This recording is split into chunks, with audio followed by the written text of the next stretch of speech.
Conexão Poder. Oferecimento Unimed Cuiabá. Use camisinha. Se beber, não dirija. Olá, boa noite. O Conexão Poder recebe hoje o senador Wellington Fagundes. Depois de 24 anos como deputado federal, Wellington Fagundes assumiu no dia 1º de fevereiro a cadeira de senador. Muita polêmica hoje no Conexão Poder com o senador Wellington Fagundes. Fique com a gente, o Conexão está no ar.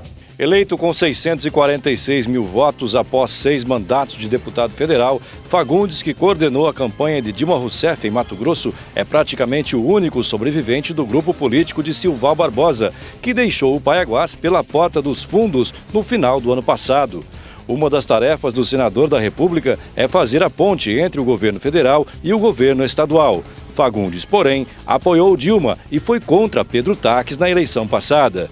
Fagundes declarou que, apesar de vir da oposição, estaria disposto a ajudar o governo de Mato Grosso, mas algumas medidas atuais podem levar o senador a um embate com o governador Pedro Taques. Conhecido por sua atuação municipalista, o senador discorda do bloqueio do repasse de 50% do FETAB para os municípios e a briga promete ser ferrenha pela divisão. Falando em recursos, de acordo com o levantamento do site Congresso em Foco, Fagundes dividiria com o senador Tasso Gereissati, do Ceará, o 4º lugar entre os que mais arrecadaram para a campanha, com R$8.700.000 cada um. Muito bem, participam deste programa o jornalista Paulo Coelho e também o jornalista Abdala Zarur, editor-geral do site Repórter MT. Senador Wellington Fagundes, primeiro parabéns pela sua eleição, parabéns pela sua posse em Brasília, no Senado, depois de 24 anos como deputado federal, agora respirando novos ares no Senado Federal. Como a gente viu no VT, o senhor foi contra o bloqueio total do FETAB, como foi feito. O senhor pede, inclusive, para que seja bloqueado, quer dizer, bloqueio parcial foi bloqueado para os municípios, o senhor pede que seja bloqueado também para o Estado. Isso não prejudicaria o Estado, senador? O Estado não ficaria refém de um recurso que ele não vai ter, enfim, acabaria dando prejuízo para o Estado na questão de investimentos, que esse recurso propiciaria? Bom, quero saudar aqui a todos os telespectadores, a você, Paulo, André e também ao Abdala, a satisfação de estar aqui. E agradecer também à população, porque é a primeira oportunidade que nós estamos aqui, né, nesse programa, mas agradecer à população a oportunidade e a honra de poder representar o meu estado como senador da República. Depois de 24 anos como deputado estadual, tive então essa felicidade de poder já estar lá em Brasília como senador, empossado ao lado do nosso companheiro de partido, o Blairo Maggi, e também o Medeiros, que assumiu no lugar do Pedro Taques. Então, penso que temos uma incumbência muito grande de cuidar dos interesses do estado de Mato Grosso, principalmente numa casa que é igualitária, porque somos 3 senadores por cada estado, por isso o mesmo peso que tem o senador de São Paulo tem o de Mato Grosso, e aí é importante a união de todos nós, os 3 senadores. E é nesse compromisso, principalmente na campanha, de assumir com os municípios, de ser um parlamentar municipalista, de buscar fazer com que os recursos possam chegar mais próximo do município, até porque sempre tenho dito que é no município que as pessoas vivem, lá é que existem os problemas, e a solução, a melhor forma de encontrar é exatamente a parceria dos estados, com os municípios e também com a União. E por isso, essa questão do FETAB, já que a primeira pergunta que você já faz... porque foi a pauta da semana, né? Inclusive, vários prefeitos estiveram em Cuiabá na semana passada e a discussão foi em torno do FETAB. Divide, não divide, libera, não libera, né, Paulo? Enfim, está uma discussão muito grave a esse respeito. Afinal de contas, são 800 milhões de reais por ano que nós estamos falando. Bom, é bom dizer e esclarecer para a população que o FETAB ele é um fundo de transporte e habitação, que ele é recolhido pelo governo do estado e que representa, na realidade, uma contribuição mais um imposto, e que ele é dividido hoje, além do estado, também os fundos, os setores produtivos do estado também recebem esse recurso, né? A FAMATO, a ProSoja e outras entidades. E esse questionamento também tem que ser feito, porque quem propôs a ação foi exatamente a FAMATO e a ProSoja. Então, a ProSoja liderando esse trabalho, querendo que o recurso não possa ser obedecido àquilo que foi votado na Assembleia e sancionado pelo governo do Estado. Ou seja, 50% daquilo que fica para o Estado iria para os municípios e a outra 50% para o Estado. Sendo que, na verdade, então não é 50% de 100%. Então, porque parte desse recurso... 50% do que iria para o Estado. Não é também, porque parte do recurso que vai para o Estado também vai para a Folha. Então, o que fica hoje, de acordo com o que está votado pela Assembleia e sancionado pelo governo, é menos de 30% que vai para os municípios.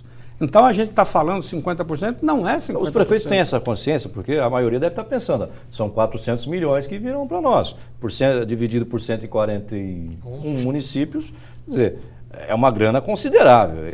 Eles já fizeram essa conta que o senhor está fazendo? Eu acredito que sim, a MM tem conhecimento. Inclusive, nós tivemos uma reunião na MM, onde eu coloquei isso, só para os fundos privados, como eu disse, da própria ProSoja, aproximadamente, isso vai mais de 10% do total arrecadado. E quem administra esse recurso? Não tem concurso público para administrar esse recurso. Quem está dirigindo a FAMATO, não é os funcionários não são através de concurso público. De alguma forma... Então, hoje também esse setor não tem a responsabilidade de manter as estradas, não tem a responsabilidade de construir casas. Então, eu penso que a provocação da FAMATO, ela faz e permite agora com que se discuta mais a aplicação desse recurso do FETAB. Porque a responsabilidade maior hoje está na mão dos municípios. Hoje a concentração do que se arrecada no país é muito grande na mão do governo federal e dos governos do Estado.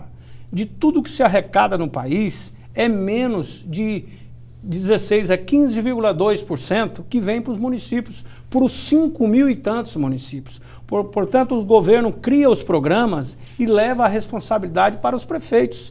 E a população, ela tem mais capacidade de cobrar de quem? Do prefeito. Do prefeito, do vereador, que são as autoridades mais próximas. E aí o prefeito fica de filhos na mão em Brasília. Entra também o papel do Ministério Público, porque o Ministério Público também está próximo do cidadão. E o Ministério Público, ele é provocado pelo cidadão. E o Ministério Público, ele é o guardião da lei e ele tem que fazer isso. Por isso, hoje no Brasil, existe uma certa complexidade em administrar, porque hoje se fala muito na questão da judicialização da administração. Então, quando o cidadão vai lá e ele quer e ele tem direito de um remédio, de uma cirurgia, ele provoca o Ministério Público provoca a Justiça e hoje isso também tem acontecido um verdadeiro desequilíbrio na administração. Agora, o que o cidadão que está na ponta, ele busca a legislação, busca o judiciário, através principalmente do Ministério Público. Por quê? Porque o serviço da ponta, ele é muito de má qualidade. Quando chega, né? Quando chega, porque esse passeio do dinheiro, a burocracia que existe no Brasil para o recurso chegar no cidadão, ela é muito grande. Então, por isso o cidadão, eu sempre tenho dito, a dona de casa que está lá com o seu filho, na fila de um hospital, ela tem pressa. Quem está numa estrada esburacada tem pressa. Todos nós, cidadão que recolhemos impostos, a gente quer um serviço de boa qualidade. Por isso é que essa provocação que a FAMATO fez, eu penso que é oportuno. Agora, discutir-se melhor como será a aplicação do FETAB. Quando eu propus o congelamento, na verdade, eu propus o congelamento... Agora vem a resposta da minha pergunta. Exatamente. Esse congelamento seria apenas a parte que é do município. Então não é todo. Não. Só a parte do município. Porque, digamos, se o governo gasta... O governo vai receber metade do que ele receberia. Não só o governo. A parte também que vai para a iniciativa privada. Eles gastam e como depois o município... Como vai repor isso para o município? Então congela-se ou congelaria-se apenas a parte do município. O que é de direito do município fica lá depositado em conta, até que a justiça defina o que será feito. Essa é a minha proposta. Então eu não quero tirar... Tem 300 milhões para receber, esses 300 milhões fica congelado e os outros 600 milhões vai para o governo, vai para a FAMATO, para a ProSoja, enfim, para os outros órgãos. Aí esses 300 milhões seriam cumulativos e depois os municípios receberiam. Exatamente, porque depois que gastar, então eu não quero tirar a liberdade do governador com o seu secretariado de aplicar o recurso da forma que entender e que o povo elegeu. A maioria elegeu o atual governador Pedro Táxi para ele administrar. E quem votou no Pedro, votou na esperança de que ele seja um governador ainda muito melhor. Senador, todos nós pensamos eu quero isso colocar assim, mais uma ficaria- pergunta antes de passar aqui para o Paulo Coelho e para o Abdala, só para complementar isso. O senhor, assim que sentou na cadeira de senador, o senhor está colocando uma proposta para que a CID, que é o imposto sobre a gasolina, né, o imposto que ninguém sabe para que serve na verdade, que são 12 bilhões por ano, é isso, seja também dividido com estados e municípios. Obviamente, com o governador Pedro Táxi, que hoje é, entre aspas, aí, contra a divisão do FETAB, vai ser totalmente a favor da divisão da CID. Pau que bate em Chico, pode não bater em Francisco. Exatamente. O senhor já propôs isso, pensando lá na frente, quer dizer, eu vou botar esse projeto, ele vai ter que apoiar esse projeto, e se ele não apoiar a divisão do FETAB, está sendo um contrassenso do governador? Ou o senhor não pensou nada disso? Bom, é importante também esclarecer a população, né? Porque a CID é uma contribuição sobre os combustíveis, que o governo federal deixou de cobrar, voltou a cobrar, mas não é cobrado diretamente do contribuinte, ou seja, do consumidor que vai majorar o preço. Mas não. entra no cofre do governo. Mas entra no cofre do governo. E esse recurso é específico para a infraestrutura do país. Então, esse recurso hoje, que o governo federal está arrecadando, de tudo que arrecada, olha só, 71% fica na mão do governo federal. 21% vem para os estados. E apenas 7% vem para o município. É muito pouco para o município. A malha viária... 5 mil municípios, um pouco mais. A malha viária municipal ela é muito maior do que a malha viária estadual e do que a malha viária federal. As estradas vicinais. E a maioria delas com maior problemas, porque são estradas de terrosas, pontes que caem. Né? Então isso na região amazônica, e principalmente aqui a nossa, no centro-oeste, Mato Grosso, que é tão grande, são 900 mil quilômetros quadrados, né? Menos de 3 milhões e meio de habitantes, mas com a produção, você vai no Araguaia, está abrindo novas estradas, então o prefeito fica louco, porque vem uma carreta passando em cima de uma ponte, né? Uma carreta com 60 toneladas, e aquilo vai desmanchando tudo. E o poder público municipal, né, ele não tem aonde correr. Vai lá, o Ministério Público está pronto, pertinho, batendo na porta do prefeito, está lá o cidadão batendo a porta do prefeito. Então, o que nós, para mostrar que não estamos sendo incoerentes, o mesmo que nós queremos aqui no governo do Estado, nós queremos lá no governo do Estado. Mas pela sua proposta, a minha pergunta, o senhor pensou se o governador vai ter que apoiar até para manter a coerência dele ou não? Olha, quem recebe o senhor já hoje, pensou nisso? Quem recebe tão pouco, e eu acredito, teve agora a reunião do governador Pedro Táxi com os prefeitos. E já está evoluindo, e eu tenho certeza que vai evoluir, porque isso está sancionado. A Assembleia Legislativa, ela não vai retroagir. Não. Eu acredito que a Assembleia Legislativa ela vai avançar.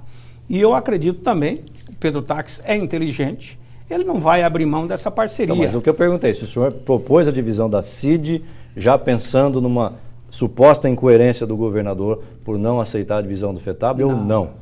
O senhor ainda não respondeu a minha pergunta. Eu propus a partilha da CID, ou seja, fazer com que o governo federal dê mais recursos para os estados e dê mais recursos para os municípios pela coerência daquilo que eu sempre fui.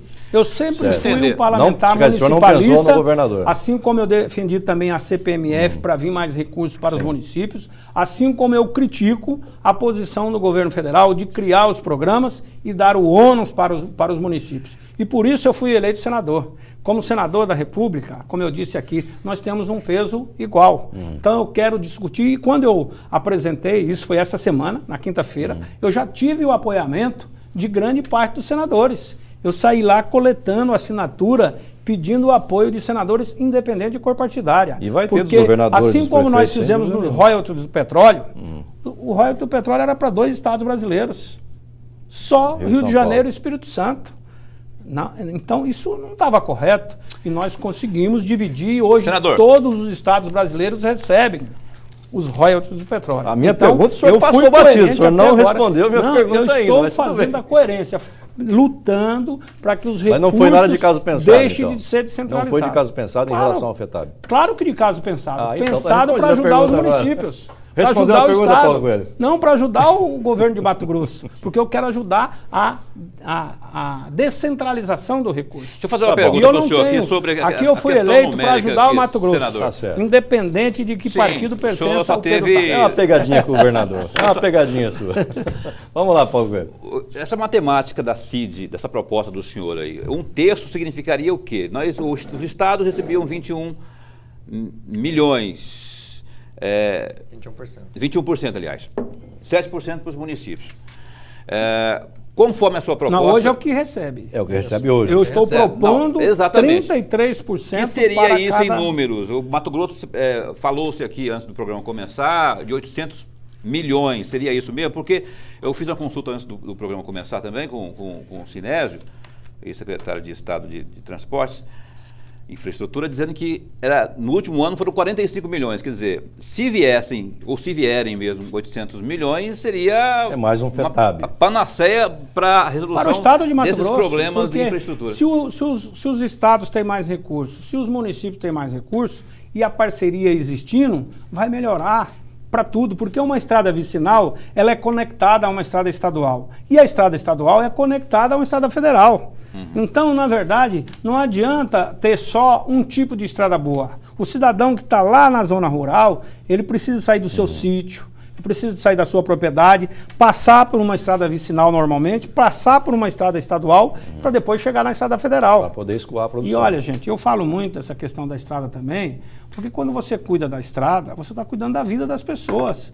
Porque para a pessoa ir para o hospital, para ir para a escola, ele precisa da estrada. Então, por exemplo, quando lutei tanto por essa duplicação aqui da BR-163, né, e hoje já temos uma concessão duplicando da divisa de Mato Grosso do Sul até Sinop. E já estamos trabalhando para também fazer a concessão de Sinop até Guarantã e também de Rondonópolis até a divisa de Goiás. E as obras estão aí acontecendo. Vocês lembram bem, há 2 anos atrás, a rodovia dos imigrantes aqui em Cuiabá? Era complicado. Era complicado, mas era uma estrada estadual. E nós conseguimos federalizar. E hoje, além de federalizar... Jogou abacaxi para o governo federal. Não, além de federalizar, nós conseguimos incluí-la também na concessão. Então, olha... A concessão da 163. É porque são detalhes. A duplicação, essa duplicação da divisa de Mato Grosso do Sul até Sinop, que são 800 quilômetros, metade é de obrigação do governo federal e metade é de obrigação da concessionária. E esses 28,4 quilômetros, nós conseguimos incluir na obrigação da concessionária. E Cuiabá, para o futuro, nós estamos trabalhando para que Cuiabá tenha a rodovia dos imigrantes, que já é federalizada, melhorada, ela não tem como duplicar de acordo com a rodovia federal, porque a faixa de domínio dela é mais estreita.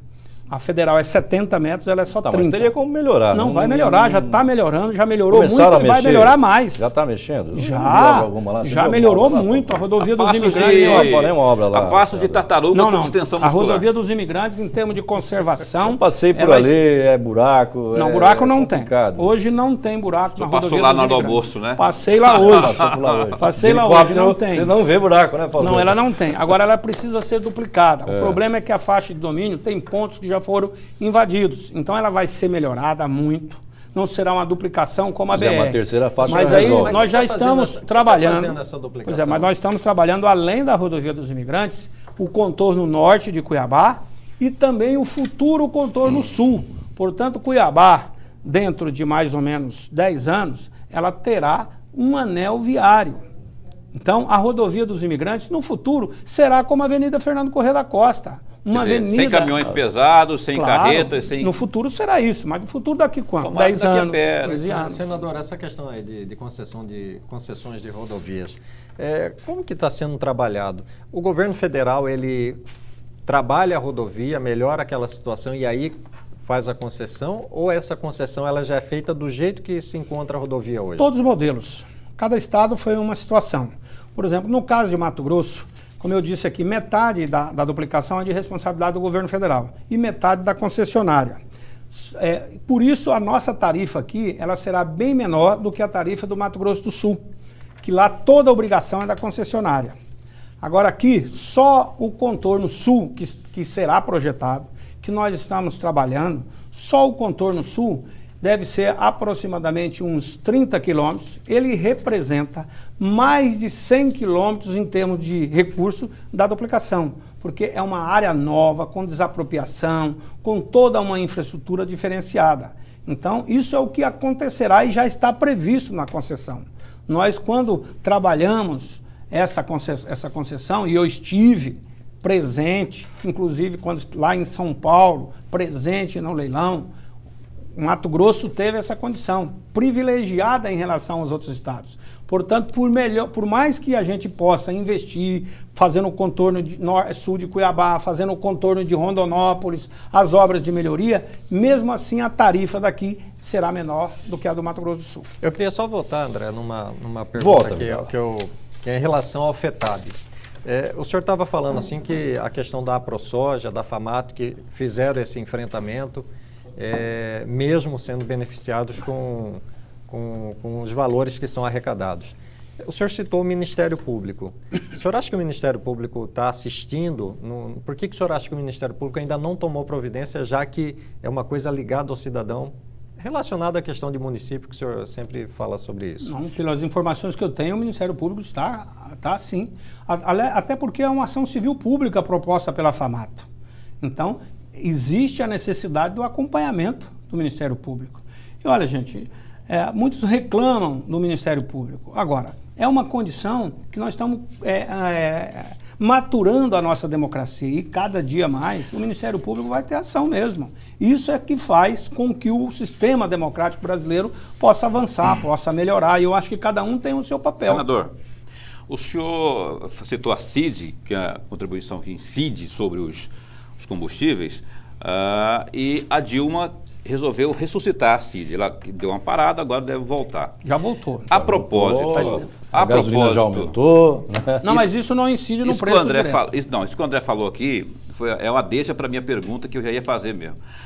O senhor coordenou a campanha da Dilma Rousseff no estado de Mato Grosso. A Dilma não ganhou aqui no estado de Mato Grosso, porém a diferença foi menor do que da vez passada, na primeira eleição dela. O senhor coordenou a campanha da Dilma aqui no estado de Mato Grosso. Pois bem, a dona Dilma se elegeu e já aumentou IPI, IOF, gasolina, energia.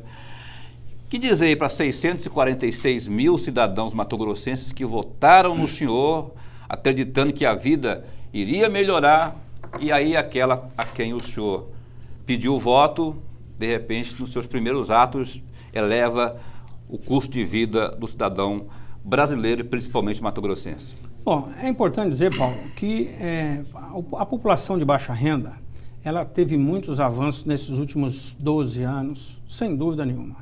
O Nordeste, que era a situação deplorável do Brasil, melhorou muito. Os nordestinos que foram para São Paulo porque não tinha onde trabalhar, grande parte voltou para o Nordeste. O Mato Grosso experimentou um desenvolvimento muito grande. Falávamos da infraestrutura. As nossas estradas melhoraram muito. Agora é muito pouco, tem que melhorar muito mais. Como eu disse, só a questão do Araguaia, só o Araguaia tem condições, em 5 anos, de produzir tudo que produz no Mato Grosso. Essa é a vantagem de um estado como o nosso. Agora, um estado como o nosso precisa de muito. E o Brasil é assim. Nós somos um país continental, um país dependente de um mercado globalizado. Por exemplo, a Argentina agora foi lá, acertou com a China, né? O Congresso argentino deu poderes para que a presidente, mesmo numa crise política, porque a Argentina vive uma crise pior do que a do Brasil, deu poderes para a presidente definir muitas obras sem licitação, ou seja, de governo para governo. Serão construídas muitas obras pelo governo chinês na Argentina sem licitação. Isso foi autorizado pelo Congresso Nacional. Então nós vivemos... dizer o que com isso? Que deveria fazer o mesmo aqui? Não, nós devemos buscar parcerias que sejam importantes para melhorar o investimento no Brasil. Mas então aí, se discute muito hoje. Se discute muito hoje qual é o parceiro ideal para o Brasil. Por exemplo, a Argentina, nós temos uma balança comercial ainda positiva com a Argentina, mas nós estamos perdendo. O Brasil está perdendo principalmente para a China. Não, mas aí não é incompetência do governo ao qual o senhor apoiou? Exatamente, porque nós e pediu precisamos voto, ter senador? uma política de parceria globalizada com países que queiram investir no Brasil e que queira fazer uma parceria saudável. O Brasil se aproximou do BRICS, ou seja, dos 5 países em desenvolvimento, né? Que um deles é a China. Mas aí Agora a a China minha tem uma pergunta ainda é capacidade comercial muito agressiva. porque Os na Estados campanha, 1,5 Unidos, milhão de nós já pessoas. fomos grandes parceiros dos Estados Unidos. No momento da Aliança para o Progresso, vocês se lembram disso, né? Hoje, os Estados Unidos é o país da espionagem, né? Hoje houve uma manifestação internacional contra esse exagero que os Estados Unidos estava querendo de domínio sobre os países de desenvolvimento. Por isso, houve a união desses países de desenvolvimento. Agora, nós não podemos prescindir de ter relações comerciais com um país que é a maior nação do mundo, que é os Estados Unidos. Nós não podemos prescindir, abrir mão de ter relações comerciais com a Europa. Agora, buscar esse equilíbrio, porque cada um quer promover o seu desenvolvimento, cada um quer exportar mais. Só que já cada um sabia-se quer ter disso, uma balança senador. Lá na positiva. campanha já sabia-se Concordo. disso, já sabia-se das relações internacionais, das crises, possíveis crises que poderiam vir, do arroxo, das dificuldades econômico-financeiras que o país passava. O discurso foi né? Ou viria passar. Então, discursou-se passando uma facilidade, Na ou campanha tava pelo tudo menos lindo, uma deu, não é, dificuldade. De Deu uma repente, dificuldade agora. aí na depois verdade, que assume, depois que ele se elege... Ela faz tudo o que disse que o Tucano ia Tudo ao fazer, contrário. tudo ela fez. Aí veio o PSDB, critica, vem a oposição, critica, e a oposição não tem razão, aí o povo que sofre não tem razão de se queixar, de sentir na pele o que é ter a gasolina reajustada, de ter os impostos reajustados. Direitos trabalhistas. mas o senhor, Olha, por alguns isso, que é bom, advogados- por isso que é bom a democracia. Na democracia, o único que tem razão é o cidadão, principalmente através do direito do voto. Porque na democracia, o cidadão tem direito de votar e escolher. Por isso é uma Mas campanha acreditou num discurso, eleitoral é senador. importante. Não, pior é na China. Na China, o cidadão não tem direito de escolher. E lá está desenvolvendo muito. À custa de quê? À custa de agressão ambiental, à custa de não respeitar, às vezes, nenhum direito trabalhista. É No ditadura Brasil, também, não. né? Nós temos Não, mas uma a China é um legislação... parceiro que está todo mundo atrás. Nós todo mundo temos quer, uma né? legislação O mercado, todo mundo trabalhista. quer. As coisas estão funcionando. Mas pelo vamos menos. voltar aqui para Mato Mas Grosso. a gente tem que falar das senador. Vamos conquistas. voltar Ele para me Mato provocou Grosso. as conquistas. Não, eu vejo Sim, assim. Então, sim. o Brasil é um país democrático, onde as pessoas têm direito de reclamar, tem um Ministério Público atuante, que está evoluindo cada dia mais. Então, eu sou Aí tem um entusiasta. estado que nem Mato Grosso, chega tem que mendigar para o governo federal liberar o dinheiro da Lei Candir, que não vem para cá, Nunca vem. o estado que mais exporta E não fica um nesse centavo. país, um dos que mais exporta esse país, Mas tem que meu- mendigar para meu- receber uma quinquilha Meu caro Paulo Coelho, eu peço Essa é a licença queda pra de você, braço que peço existe. licença para o senador, que Essa eu tenho é que a fazer queda. intervalo, Por isso, Nelson. Vou vamos fazer então- intervalo, então daqui a pouquinho eu volto. Por isso eu Nós voltamos, aliás, estou com o entusiasmado senador. com o mandato de senador. Nós voltamos Tomara daqui a que pouquinho. surta Deixa efeito. eu falar, Paulo Coelho. Voltamos daqui a pouquinho. Tomara que com o surta senador. efeito, André Bichos. Tomara. Wellington Fagundes, nós estamos só, até já.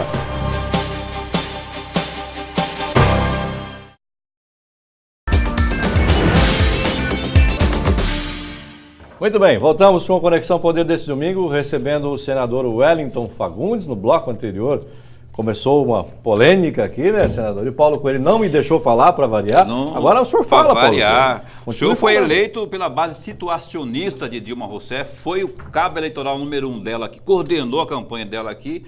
Dona Dilma foi eleita com o voto de 646 mil eleitores, persuadidos não, convencidos pelo senhor a votar nela. E a dona Dilma vence a eleição e chega lá e mete a faca em tudo, Arrebenta com todo mundo. Vamos falar salga a os verdade. impostos. O senhor disse que isso faz parte do país, não sei o quê, democracia. Mas o fato é que a gente está calejado. Eu falo o povo, não só de Mato Grosso, está calejado de tanto imposto e clamando por coisas boas, por novidades. Falei da Lei Candir, que tem que os políticos de Mato Grosso têm que se humilhar lá em Brasília para conseguir, quando conseguem, agora parece que no final de 2014 vem alguma coisa aqui para o Estado, mas é muito difícil isso. Quer dizer, como é que você explica para esses 650 mil eleitores quase que votaram na Dilma a seu pedido? Que eu vou estar lá brigando para fazer com que o direito do cidadão mato-grossense, do Estado de Mato Grosso, seja devolvido. A Lei Candir foi criada no governo do PSDB. Então, não foi criado no governo atual. Mas o senhor estava lá como deputado federal. Mas foi criada. O senhor estava lá para votar. Não se pode dizer que isso é um problema instalado agora. Então, agora, qual que é o papel nosso? Eu fui eleito senador. Eu tenho obrigação de honrar o voto de confiança do cidadão. Para isso eu fui eleito. E vou lá estar brigando. Por isso eu propus agora... Para honrar, então começa explicando já essas medidas iniciais da Dilma aí. Só como que o senhor explica essas medidas iniciais? Esses aumentos, impostos, IPI, IOF, gasolina, energia, tudo já aumentou. Bom, primeiro. Sei que o Paulo Coelho, ele parece um delegado, né? Pergunta. Não, mas é isso mesmo, esse é o papel dele. Eu acho que o governo, ele tem que partilhar o que tem. E a sociedade tem que fiscalizar aquilo que é de direito dela. Por isso, eu sou entusiasta da democracia. Então, o governo tem que fazer os ajustes de acordo com o que pode. E aí é o papel da sociedade se indignar, de cobrar, e nós, os parlamentares, nós, a classe política, também buscarmos fazer o nosso papel. Cada um de acordo com o que representa. O governador Pedro Taques foi eleito, e eu já estou vendo da mesma forma, ele está colocando a máquina fiscal para ir buscar o que é de direito do Estado. E, aliás, quero elogiar o secretário de Fazenda. É uma pessoa competente. Gustolin, que teve aqui também. Uma pessoa competente, e eu acredito muito que ele vai fazer um grande trabalho. Então, o governo do Pedro Taques vai ser julgado de acordo com as suas ações, com aquilo que ele fizer certo e com a aplicação eficiente do recurso. O grande problema, ao meu ver, do Brasil é exatamente a aplicação do recurso. O recurso para chegar no cidadão, lá na ponta, esse recurso demora demais. O custo da burocracia no Brasil é muito grande. Vocês se lembram lá do Ministério que foi criado da desburocratização? Eu acho que o Brasil... Burocratizou mais, né? Burocratizou mais. Esse é o grande problema. Por que o senhor acha que demora tanto para chegar na ponta? Exatamente, a turma rouba no meio do caminho? Exatamente por esse peso da máquina. Nosso partido, o PR, na época PL, nós propusemos a criação do imposto único. Ou seja, tudo que se arrecadasse todo dia, a parte da União ficaria com a União, a parte do Estado com o Estado e a parte do município com o município. E seria um imposto só. Percentual Ou seja, tudo através da cobrança do imposto do cheque. No cheque, é isso? 1% da transação financeira. Isso evitaria essa burocracia, a sonegação tão grande que existe hoje no Brasil. E como disse Delfim Neto lá atrás, paga imposto quem não tem um advogado competente. Mas esse imposto do cheque hoje não rola mais porque ninguém usa cheque. Não, é toda a transação financeira. É sobre a transação financeira. Nos Estados Unidos, por exemplo, tem um imposto único que é de 7%, se não me falha a memória, para qualquer coisa que você fizer e só. Não é só um imposto único. Na verdade, nos Estados Unidos também você não é um imposto único. Você comprou um carro, único, você paga aquilo e acabou. Esse é o IVA, que é o imposto sobre os valores agregados, ou seja, sobre a mercadoria vendida. Esse é um dos impostos. Lá paga imposto sobre fortunas, paga imposto de renda. Então, aqui no Brasil também, quando nós propusemos o imposto único, era na verdade para ter esse imposto de referência. No máximo 6 impostos. Mas aí ia ter imposto de renda. Esse que eu falei lá é um imposto de referência. Você vai comprar uma caneca, 7%. Não, mas além disso ainda tem imposto de renda. Nos Estados Unidos tem imposto sobre fortunas. Mas aí é imposto pro cidadão, não pro bem que ele comprou. Não, nós pagamos imposto, para comprar uma caneta, você paga o imposto. Aquilo que nós propusemos do imposto único, ele foi evoluído para a criação de 6 impostos. Se nós conseguíssemos enxugar esse volume de imposto no Brasil para 6 impostos só, mantendo o imposto sobre renda, imposto sobre grandes fortunas, o IVA, que é exatamente o imposto da circulação da mercadoria, e o IPI, o imposto sobre os produtos, e também o imposto de exportação. Eu acho que esse seria o ideal. Espero que o Brasil evolua para a reforma tributária. Nós falamos muito na campanha, e na crise tem que tirar o S e criar.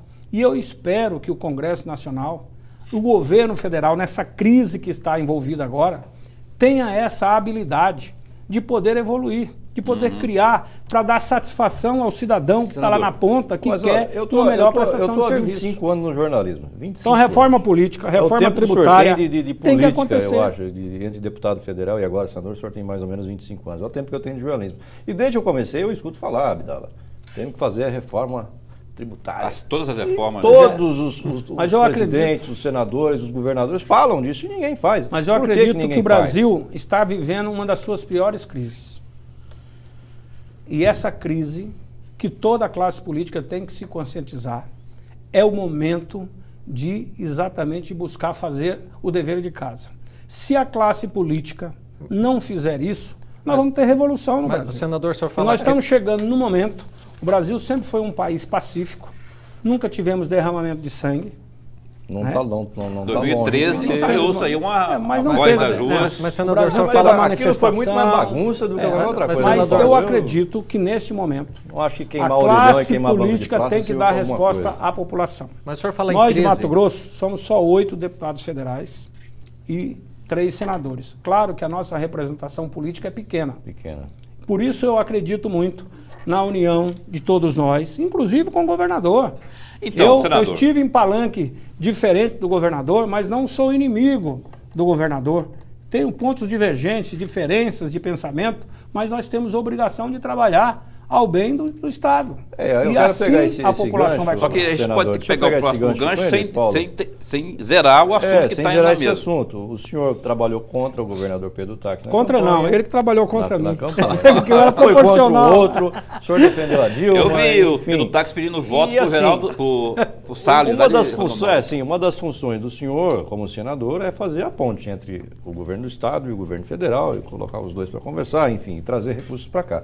Como é que o senhor vai conseguir fazer essa façanha, vamos dizer assim, com essa suposta incompatibilidade com o governador Tax? E o Abdala tem a pergunta também. Não, o senhor estava falando muito da crise, e a gente está vendo aí essa semana, inclusive agora na quinta-feira passada, teve mais uma operação Lava Jato, onde o alvo novamente é relacionado à Petrobras. E aí, senador, essa situação? Quer dizer, dentro do próprio governo ali está instalado essa situação. Essa crise que o senhor fala é o quê? É uma crise moral, é crise política, é crise econômica? Como que a gente vai sair disso? São duas perguntas em uma.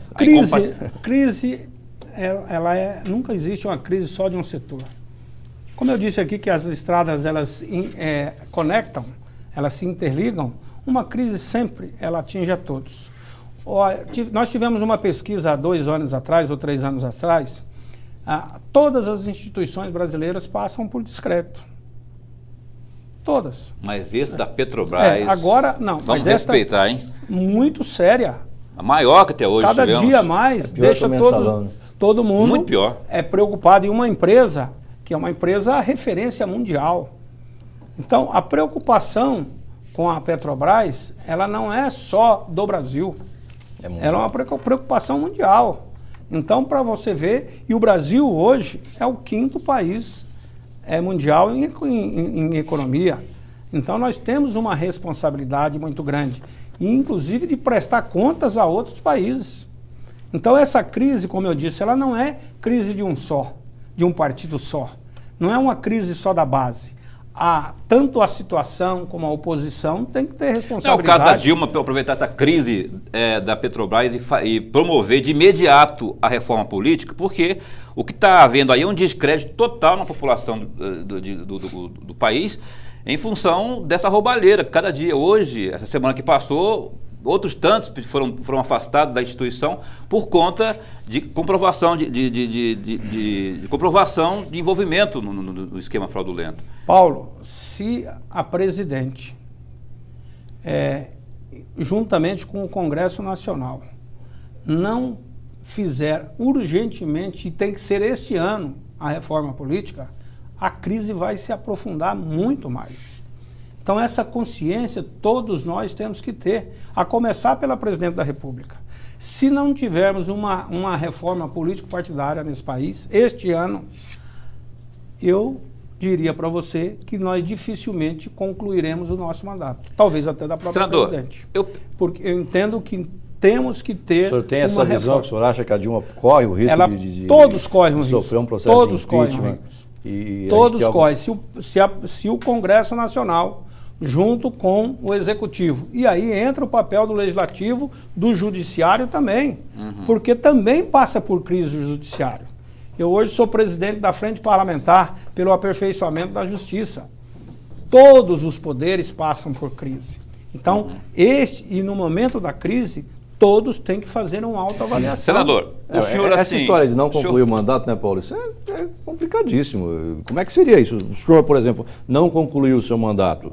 A presidente, é o que eu imagino que disse, seria é um processo de convulsão. impeachment. Mas e o senador? Você ia fechar o Congresso, o Exército tomar conta de novo? Se nós virarmos as costas, se a gente não enfrentar de frente os problemas, claro que é possível. E por isso é que existe a democracia. Agora, a democracia também tem que ser agido com responsabilidade de todos. E aí, todos os poderes. Na crise não tem isenção de poder.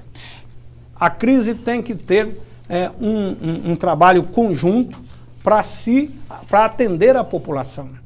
E a população o cidadão tem direito, dever e direito de reclamar. Este é o momento que vocês... E aí... A famosa, o quarto poder, que também é a imprensa.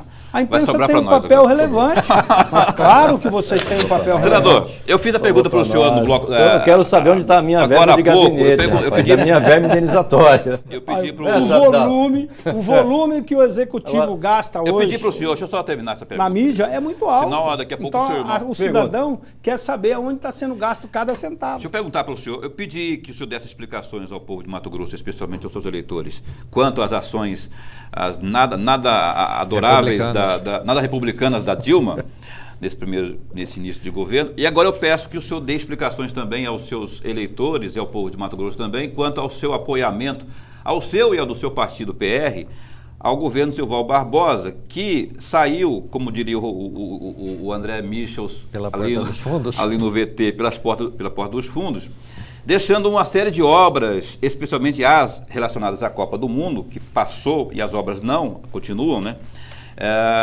E tem obras por ser entregue ainda, mal acabadas, todas elas, algumas com defeito. Enfim, VLT, que vai ser um escândalo. PR era governista no governo Silval. Lembrando que o senador quase foi secretário da Secopa. Quase.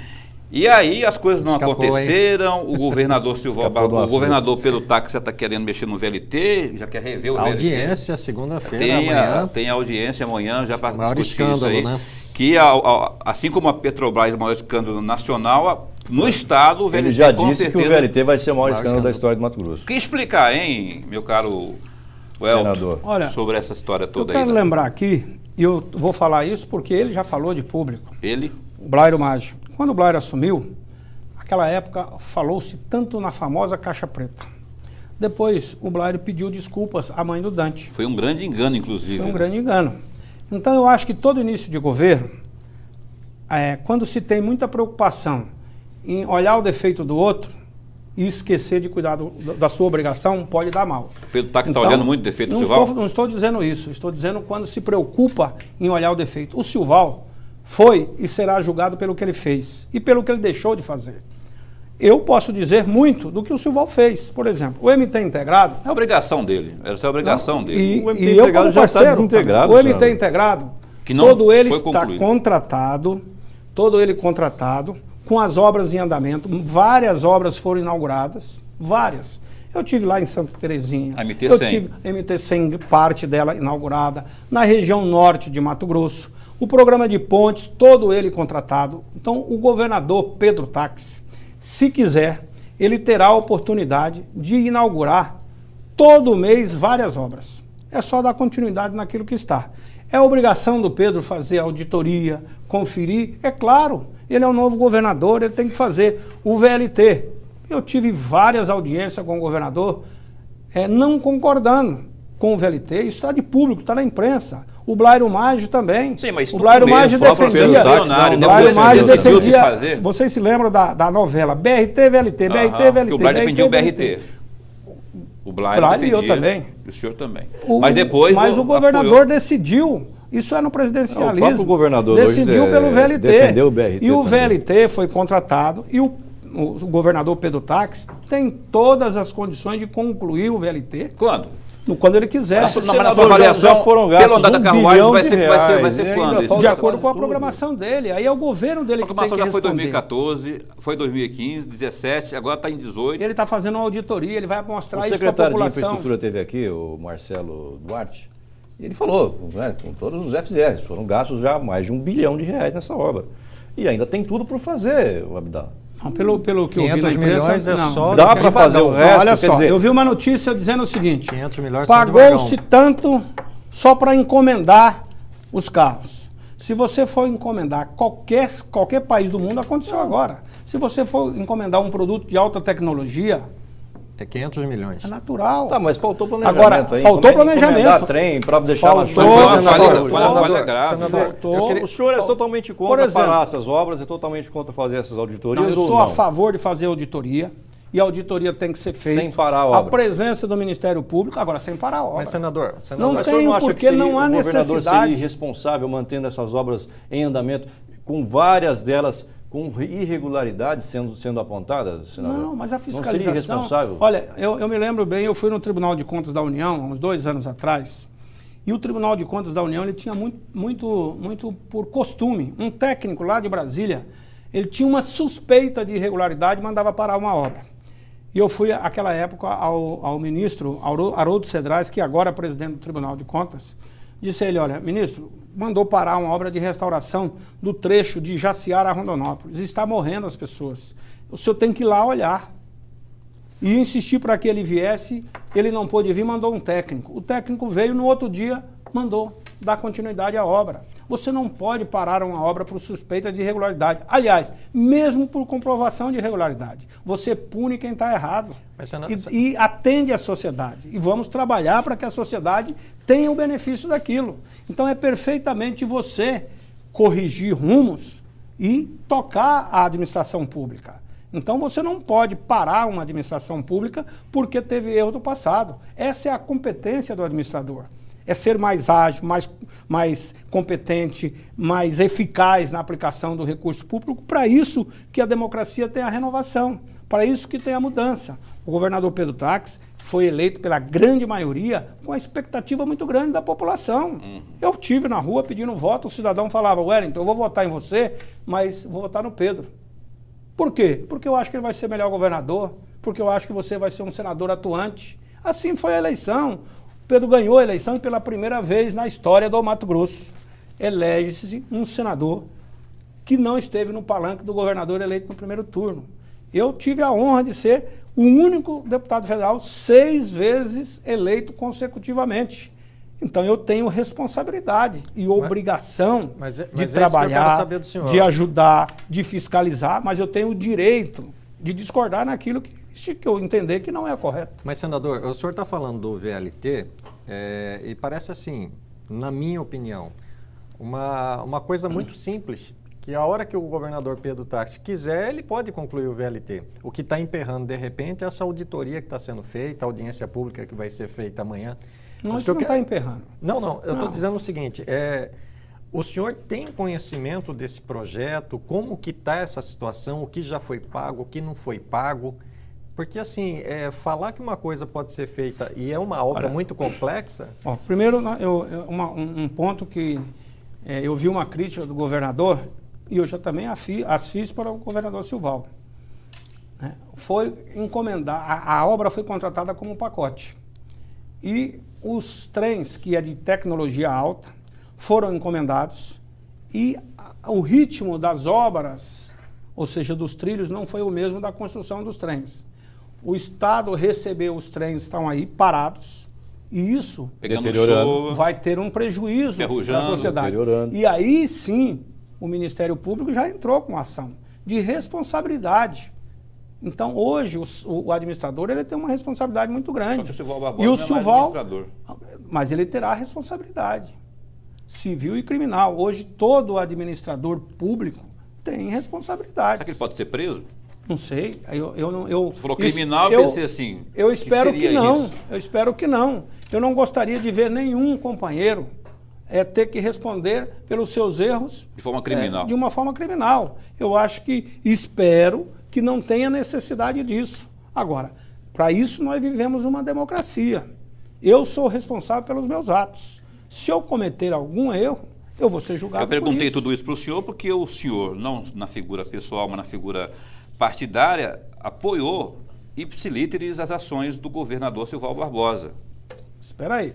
apoiar politicamente é uma Tudo que situação. foi feito teve a Eu aval não da bancada do posso PR ser na responsabilizado. O senhor se arrepende de alguma forma de ter apoiado o Não, governador? de forma alguma. Não me arrependo de ter apoiado. Aliás, não me arrependo dos meus atos. Eu posso me arrepender pelo que eu não fiz. Agora, um homem propositivo você tem que buscar, mesmo que você erre. Essa é a obrigação nossa. Eu sempre tenho dito, as pessoas me procuram, eu não tenho obrigação de dar conta de fazer tudo, mas eu tenho obrigação de dar resposta, de ir atrás, de buscar para ver se consigo resolver. E assim eu sou o parceiro e também sou o adversário. O secretário de Fazenda... Vocês não ouvirão do senador Wellington uma crítica sem um rumo de solução, sem apontar um caminho. Por exemplo, a questão aqui que nós estamos falando da UFETAB. Eu estou apontando caminhos, eu estou colocando a coisa com responsabilidade, da mesma forma com a CID e outras situações. Eu sou parceiro do governo e da população de Mato Grosso. Mas, senador, agora, eu quero... não participo hoje administrativamente do governo Pedro. E o Pedro não poderá ser responsabilizado, ele como governador, de um ato que um secretário possa cometer um erro. Eu quero voltar lá O Pedro no... vai exigir, como ele tem exigido, como todos os administradores, que os seus assessores façam o correto. Senador, eu quero voltar lá no início do bloco, que eu fiz a pergunta sobre como o senhor vai fazer a ponte entre a Dilma, entre o governo federal e o Pedro Táxi. Essa pergunta ficou vaga, o senhor acabou não essa ponte, respondendo. na verdade, eu pretendo fazê-la... Já que o senhor acaba sendo Essa ponte eu pretendo fazê-la... meio que incompatível com o governo atual. Não tem incompatibilidade nenhuma. Nós temos o mesmo objetivo. Todo mundo que foi eleito, cada um que foi eleito, ele tem um objetivo só: atender ao cidadão, atender ao seu eleitor.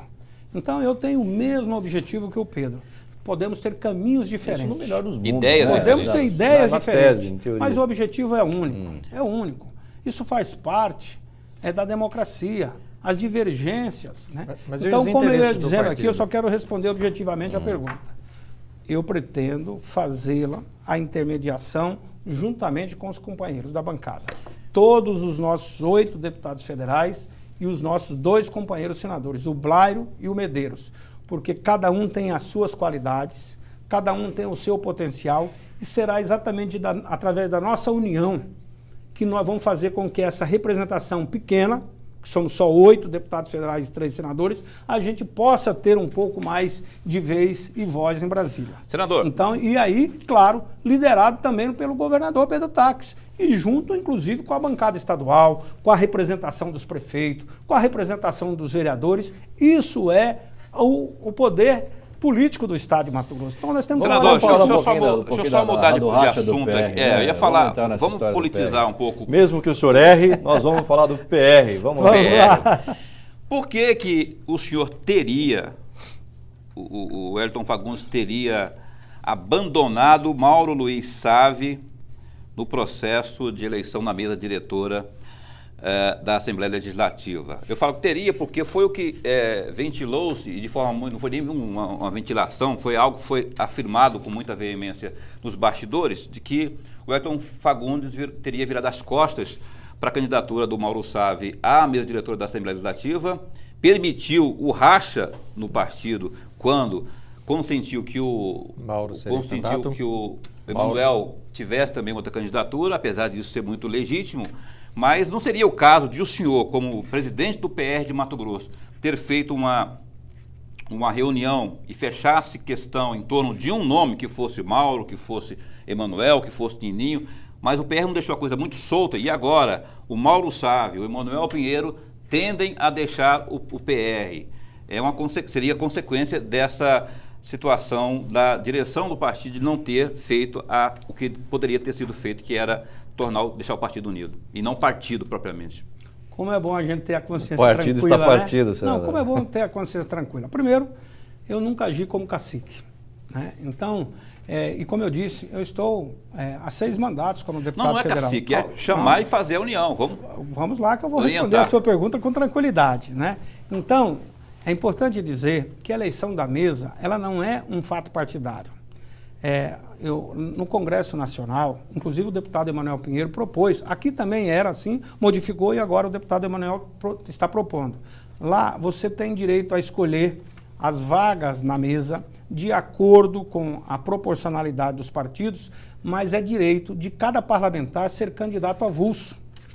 Então, quando o Mauro Aquisavi, ele resolveu ser candidato, nós tivemos uma conversa no partido e ele, antes da eleição, ele já tinha manifestado o interesse de ser candidato a presidente da Assembleia.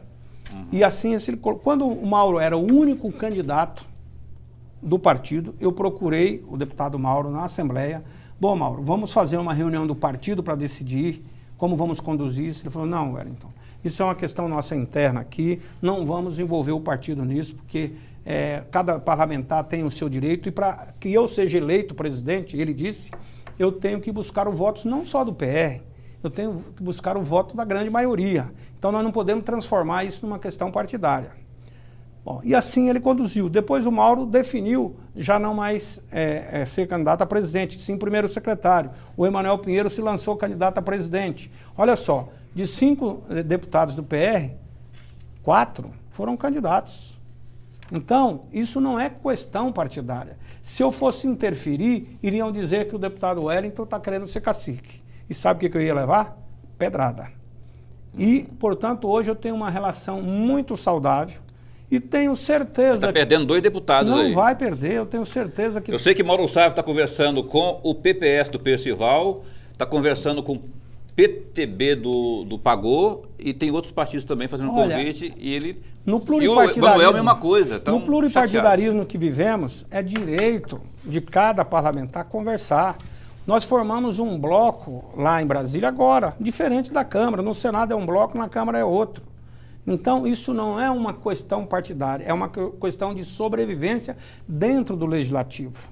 A relação do Legislativo em cada instância é diferente uma da outra.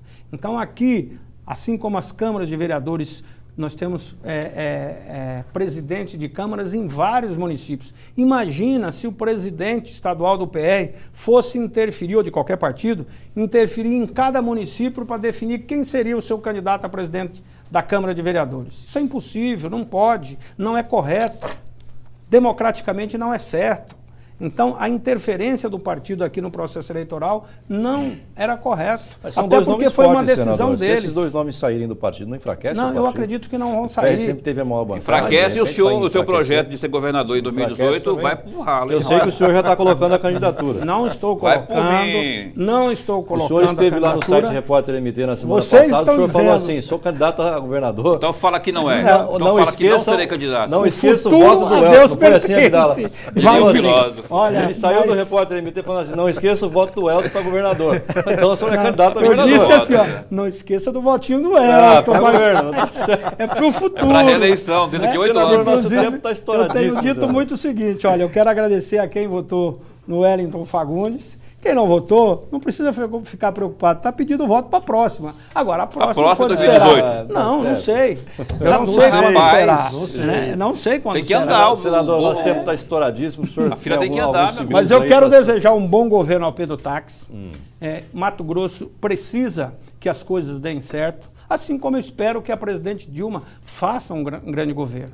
Eu torço para o Brasil, torço para Mato Grosso, espero que a Assembleia Legislativa também tenha esse equilíbrio de ajudar o Pedro Táxi a fazer um bom governo. E nós, da bancada federal, vamos buscar. E da minha parte, todos podem ter a certeza. Vou buscar fazer a minha parte. Principalmente para ajudar o estado de Mato Grosso, mas também para ajudar o Brasil a sair dessa crise. Então, eu sempre disse, essa história de torcer pelo quanto pior, melhor, não dá. Né? A população hoje está percebendo muito. A população ela escolhe hoje com muito cuidado. Então, cada deputado que foi eleito, cada senador que foi eleito, cada governador, cada deputado federal, estadual, ele foi eleito por uma escolha livre e pelos seus méritos. E assim vai ser julgado. Agora, eu não sou de condenar companheiros. Senador, isso aqui é uma singela lembrança do nosso programa. O senhor leve para o seu gabinete. Pode abrir e mostrar? Pode abrir, claro. Você vai pedir voto para o Elton agora, no ar, ou depois de terminar o programa? Você vai pedir voto para o governador, para o governo do estado? Isso aqui é a canequinha do programa. É a caneca então, do olha programa. só, cada um tem direito de fazer a sua Todos os entrevistados que vêm aqui ganham uma caneca. Então, eu quero agradecer muito aqui ao programa Conexão. e poder... Primeira vez que o senhor vem na Conexão Primeira Poder. vez, olha só, podia ter aproveitado Demorou na pra vir, campanha hein? eleitoral, Demorou, né? mais de ano. Então, mas estou aqui para fazer o compromisso, ratificar esse compromisso com vocês da imprensa, que é o direito, a obrigação de vocês estarem cobrando, fiscalizando o nosso papel. E estar lá em Brasília trabalhando também para que a gente possa melhorar realmente o nosso país e o nosso estado. Agradecer a cada eleitor, a cada cidadão que fez a sua crítica, aqueles que votaram. 646.344 cidadãos votaram no Elton. O homem É, Elton Fagundes. É muita gente, né? Então a responsabilidade também é muito grande.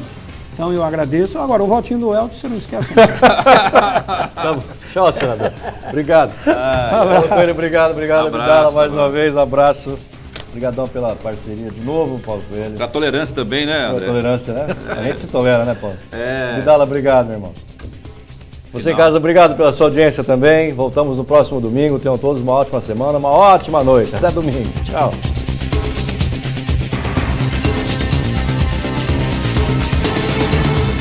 Conexão Poder. Oferecimento Unimed Cuiabá.